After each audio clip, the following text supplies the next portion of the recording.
So just to step back again, I first backpacked around China in 1992 and have watched the Chinese economic miracle up close. I lived and worked in Asia for 11 years and with some of the Chinese sovereign wealth institutions.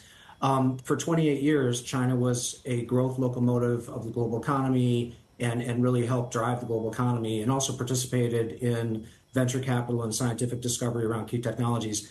In the last 3 years, amidst rising trade tensions, rising geopolitical tensions, and China's difficulty emerging from COVID, that economic miracle story has kind of gone off the table and investors have been disappointed.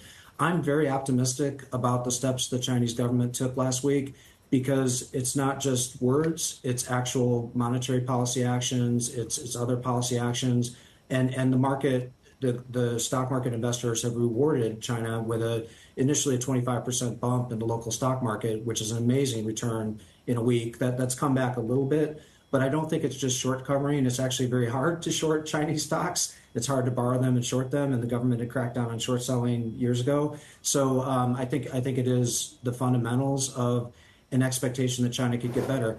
Now, having said all that, even today, China's trading at half the price earnings ratio of the US, less than half the price earnings ratio of India. So investors are still, discounting that China doesn't have as strong a prospect for growing earnings of Chinese stocks as the US stock market, as the Indian stock market. So there's a long way to go for Chinese policy to improve to support the Chinese market. But I think the bump last week was real because it reflected behavior, not just words.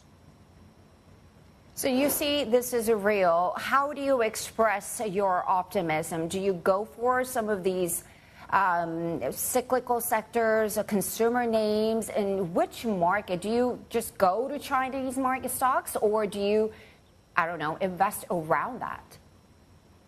So I think for any investor, there's a choice to make about the US, which has been the top performing stock market in recent years. And then China is the world's second largest economy. India is the world's third largest economy.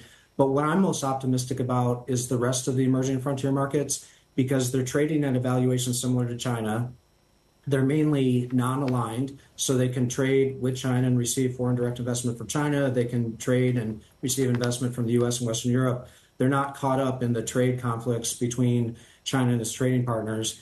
And the demographics in those countries are very favorable. China only had 9 million births last year on a population of 1.4 trillion people.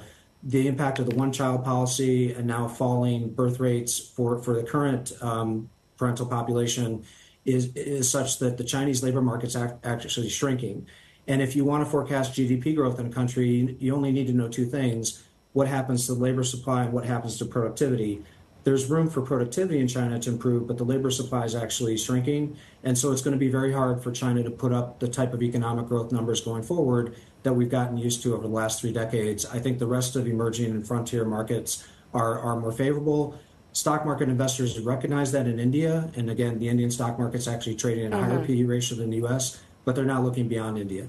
Right.